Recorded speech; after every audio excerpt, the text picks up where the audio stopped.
months, they converted like 45 to 50 people into clients. So, I mean, that's just a massive ROI. I mean, it was not a cheap mailing, don't get me wrong. When the doubt gets loud, but answer that call.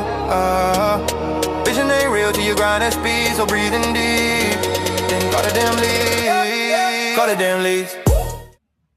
Hey, welcome back to Call the Damn Leads, the show by sales professionals for sales professionals. I'm your host, Drew B. Wilson. With more than 2 decades in sales, I've seen it, been through it, heard about it. Now I'm bringing those stories to you, my favorite people in the world, the sales community, because let's be honest, this is the greatest job on earth. It doesn't matter where you come from, what background, what personality type, you can create an amazing life in sales.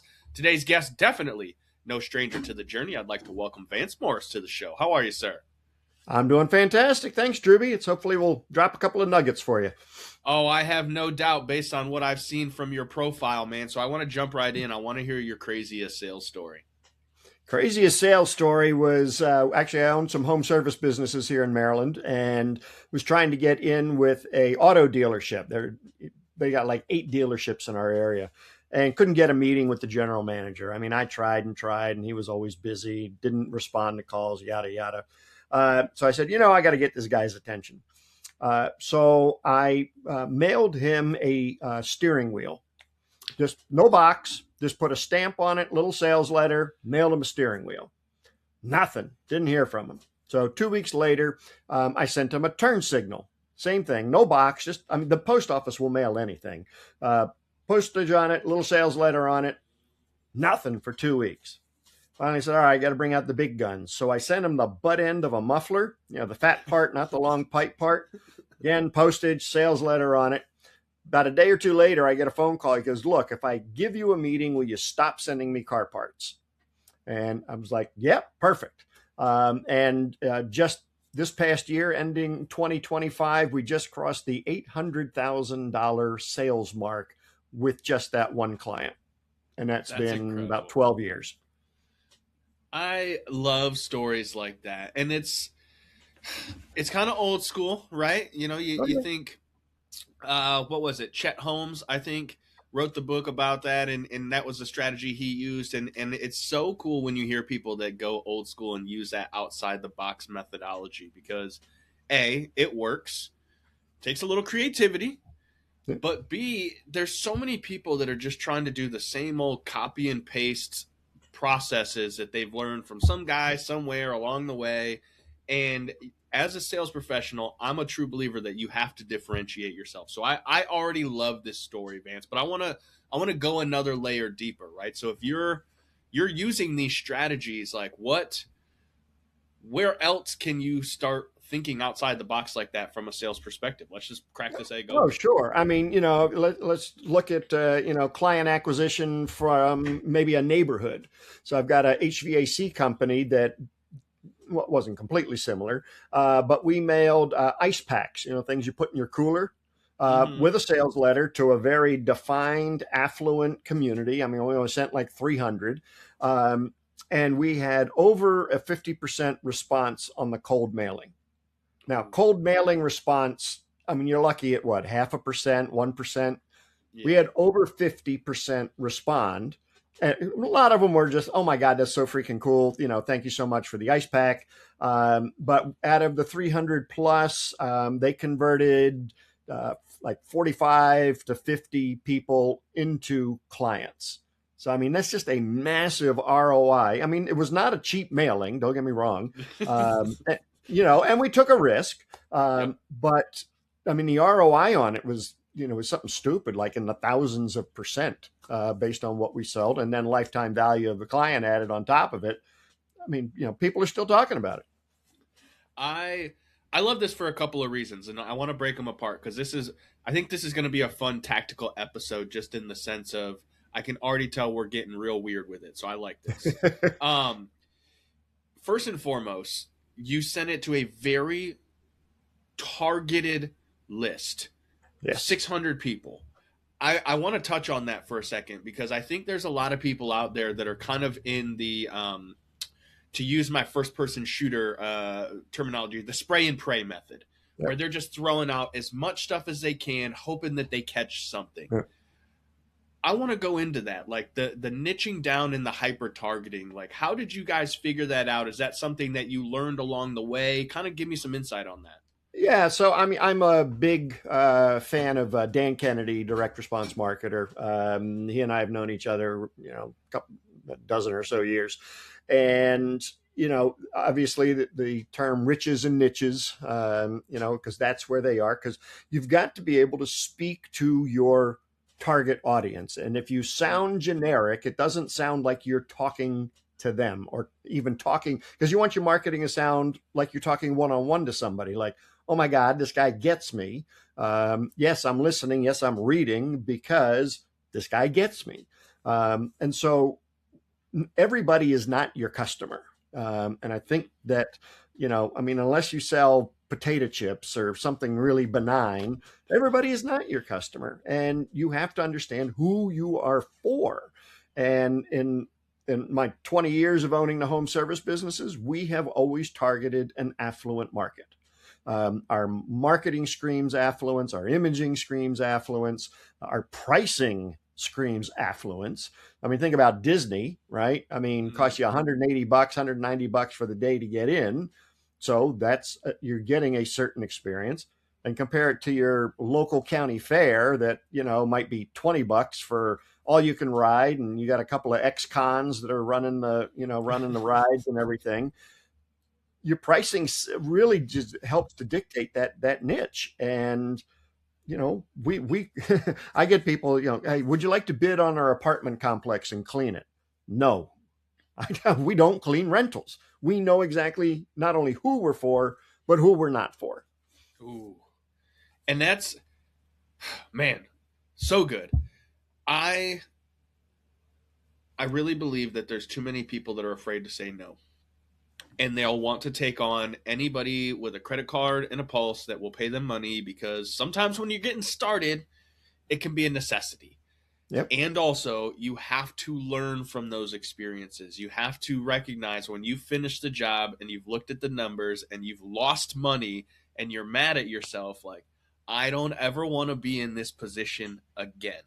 And take note of that, because there are many of you right now who have nightmare clients that are probably your lowest paying clients that take up 99% of your time, which is preventing you from being able to bring a true quality experience, which is where I want to go with this, Vance, because I know that's kind of the world you come from, is true high-end experience that creates the, not just like the appeal of greatness, but the actual feeling and the emotion that carries on. So like, give me some details on that, man. Yeah. So, I mean, one of the things you want to do, and a lot of business owners shy away from this, is create an emotional connection. You had the key word there, emotions.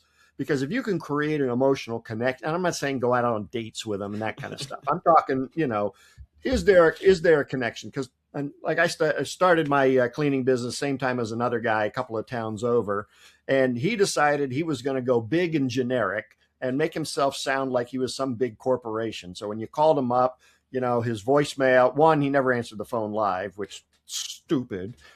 Two, he set up his voicemail tree. It was push 1 for residential, 2 for commercial, 3 for janitorial, 4 for, and he had like 5 or 6 options. He's one guy, one truck, one phone. You say, one, nobody's going to call you because you're not for anybody. And 2, people want to do business with local people that they know, or at least think they know, that are in their same town. So you don't want to sound that way. You want to sound as homey, as in the town as you possibly can. Use your personality. I had a insurance agent client. He was an Allstate guy, and he had like 6 or 7 other Allstates in his town.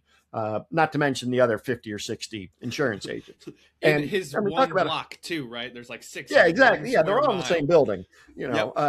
And so, he needed a way to stand out. And I visited his office, and we're doing a brainstorming session. I'm looking around, and he's like the rock and roll insurance dude. He's got like gold records on the wall, autographed guitars. I mean, the Who, Led Zeppelin, you name it. And actually, his receptionist was the one that came up with the way to answer the phone, because they would get, how much does it cost for auto insurance? I got a Plymouth, or, stupid questions like that. And so they wanted to screen out all of the looky-loos and people that would just make bad clients. So if you ever call a company, you'll hear something like, "Thank you for calling Dave's Insurance. How can I help you?" I mean, every company in America seems to answer the phone that way. But we wanted him to separate. So we got them answering the phone like Wolfman Jack on the radio. "Thank you for calling Dave's Allstate, the agency that rocks." Now, you say it the first 12 times, it sounds a little corny or dorky. I get it. But after that, you get used to it. And it was actually an employee that came up with the way to do it, to answer the phone. So she was ready and able to go. But just by answering the phone that way, they sift, sort, and screen out anybody who would make a bad client. And so you can do it without saying no. You just have to position your marketing and your sales pieces in a way that you're just attracting the people that you want. I love this, and I'm going to share something personal, because I never heard it put down this way, but I actually like the way you explained it, because a lot of times for me, when I'm having conversations with people and they ask, "Hey, how are you?" I tell them, "I'm crushing the day." Oh, That's one of my taglines that I've trademarked it. So like it's one of the taglines, but I always say I'm crushing the day, and people always kind of look at me a little funny, kind of like you did, like, "Huh, that's different." Usually it's, "Hey, I'm good. I'm living the dream," right? There's some standard cliches, but just coming at it from a different perspective quickly tells me who I'm talking to, because if they immediately return back with, "Oh, well, man, I wish I was crushing it," I know they're in a negative mind state. So I have to work to bring them to a positive mind state before I can make any sort of offers or do any sort of anything. I've got to work through that with them. And so I like how you approach that, because it's just very quickly qualifying or disqualifying the conversation and knowing where to go with it from there. Because again, you don't need to do business with everybody. And as someone who spent 5.5 years as a producer at an Allstate agency, you're 100% have to separate yourself, because there's a dozen of you goofballs all in the same town fighting over the same leads that they're selling to you guys for $20 to $50 a piece and just getting rich. Yep. Anyways, we'll get off of that track for a second, because I could do that forever. But I love the approach to authenticity, personal branding. I think that's a big piece too, because so many folks are out there missing the idea and opportunity to build on a personal brand alongside your bigger brand, right? You wear the flag. Sure. You're rocking the logo of the team that you're on. And also, people loved Kobe, not just the Lakers.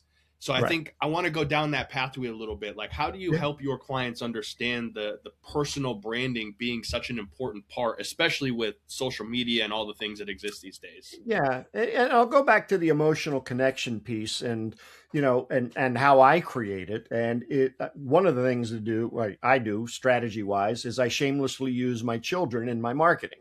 Well, at least I used to. They're all older now. My daughter's 18, and she's not as cute as she was when she was 5.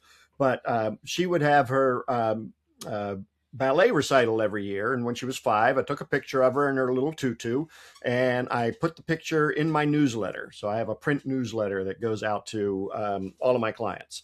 Mm-hmm. And I did that for a number of years. I didn't think anything of it, but, it takes up space in the newsletter. I didn't have to write something. There was a picture there. And my daughter and I were in the grocery store one day, and this lady comes running up to us, and she goes, "Oh my God, Emma, how was your recital?" And I mean, she and I looked at each other. We're like ready to go hide in the frozen food section, because who's this nutty lady? And then I had to think, wait, she's got to be one of my customers. She has watched my children grow up. She's never leaving me. She's going to either have to move or die before she ever leaves me. And I think the story behind that is that we're not only doing the sale at the beginning of when, with a new prospect, we continually have to resell ourselves to our existing customers, because, well, one, you already got them. Cost of customer acquisition is outrageous. Cost to keep a customer is almost nothing compared to that. And they already know, like, and trust you. So they're going to buy, they're going to refer, they're going to cross-sell, upsell. And if you can create that emotional connection, maybe you don't have kids. Okay, fine. Talk about knitting or fishing or whatever. But you got to maintain after that first initial sale. If you're a business where you sell things additionally, or you have a service that people will need again in the future, you got to resell them consistently after that. Yeah, I love the long-term relationship type based sales. Like, and there's definitely a difference, right? But and we won't go too far down this path, but there's the transactional side of sales, and then there's the relationship side. And in some situations it is a transactional, like, hey, you're here for you, I'm here for me. As long as we can agree to come away from this both happy, then that's all that matters. Right. But for the most part, the service industry and a lot of what all of my listeners and your audience probably specifically is, it's lifetime value. How do we get them to stay with us forever, and letting them be a part of your journey and seeing what some of their money is going to, I think does create a great layer of relationship. Because, and there's a fine line. You can go too crazy, and if you start showing up in Rolexes and Ferraris, and everybody's going, well, dang, how much money are you making off of me, Vance? Like, wait a second here.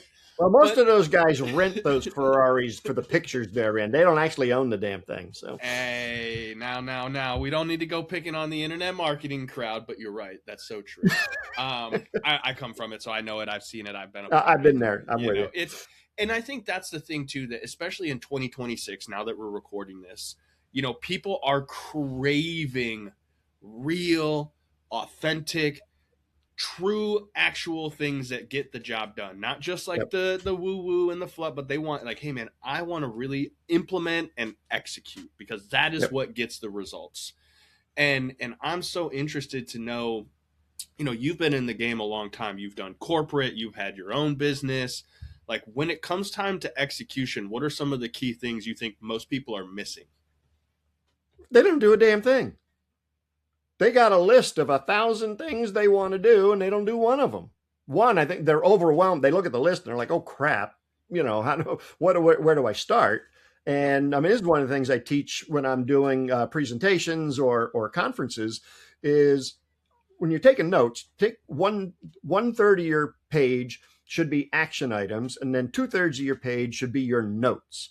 And at the end of the day, you should have like maybe 2 or 3 action items, because otherwise you're not going to get anything done. People they don't pull the trigger. That is really, it's just, I don't know why. I'm not, not a psychiatrist, but they just don't do it. And I'm like, I mean, I've had people in my coaching group for 5 years who are still asking me the same darn questions they did 5 years ago, and they haven't implemented anything. I'm like, well, did you do what I told you to do? Did you go to the gun club because gun owners, are your target market? Have you been to your local gun club? No. Well, get your ass over there and, start talking. Listen, Vince, that's why Call the Damn Leads exists. When I used to be at Allstate, I realized, like, hey, I'm a sales guy. If I want to make more money, the thing I need to do is generate more leads, because they're only providing me so many. And if I want more, I got to go get them. So I learned marketing. And crazy enough, it worked. And a bunch of other agents called me and they're like, hey, man, what are you doing? And is it legal? Because people always question when you start having some success. They want to know. And I'm like, yeah, I'm running these funnels, and I've got landing pages and woo-foo forms and, all these things. And I'm going old school with you guys on the internet marketing crowd. This is how I know all those Lambos and Ferraris are rented. But they're like, hey, man, I don't want to learn how to do that, but I'll pay you to set it up. And I'm like, that sounds great, right? Start a marketing company. Why not? That's a great idea. Make $10,000 in a weekend. Love it. Until I start putting leads in their CRM. And as you said, Vance, they don't do shit. And I'm like, guys, you're calling and complaining because you're paying me, $1,500, $2,500 a month to set this up, but you're not making any money. And I'm like, how many times did you call them? I called once or twice. They didn't answer. And I'm like, hold on a second. So what you're really asking me to do is let you be an order taker and bring you people with their credit card out that want to just give you their money without ever talking to you. And they're like, yeah, like that doesn't exist. Get the hell out of here. Call the damn leads. I don't know how to help you people. What's wrong with you? Yeah. So, one of the things, I want to go back to the one word that you said a few minutes ago, and that's being authentic and authenticity. And I think in the world of AI, Nano Banana, whatever, all the other ones, Notebook, LM, all that stuff, I'm sure they have a place.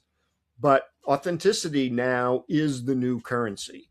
I mean, when I shoot a video, it's right here in my office or maybe in my backyard, and there's no AI. And in these days, you've got to be authentic, not only in video form or audio form, whatever, but you got to be authentic to who you are. And you can't pretend you're somebody else, because people will see through it in a heartbeat. And then, if you're talking about one thing and you're delivering something else, now you got a congruency problem.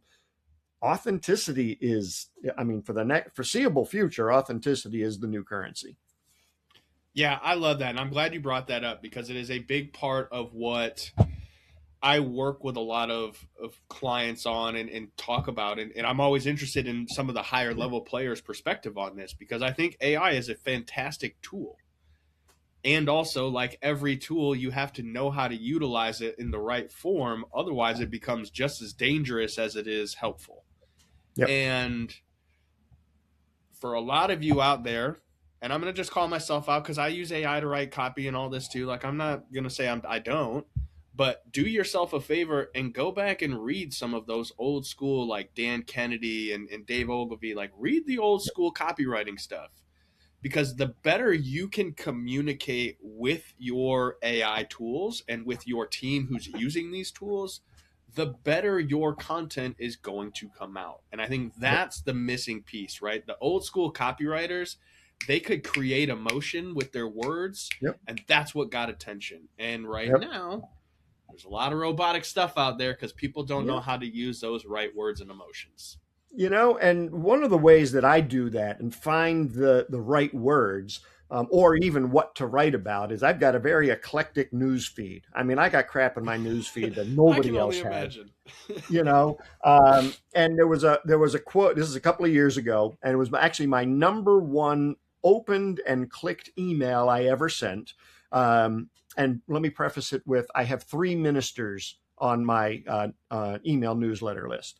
And so I'm going through the news feed, and I find something about, the 6 o'clock news has always got like murder, death, mayhem, rape, fire, pillage, all that crap. And somewhere along the lines, they called it like news porn or something like that. I'm like, okay, fine.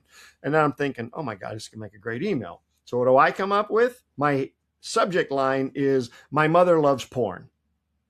And I just drop it right there. And then it's like 4 or 5 sentences before I get to explaining that I'm talking about news porn, not, Debbie and Dallas and all that stuff.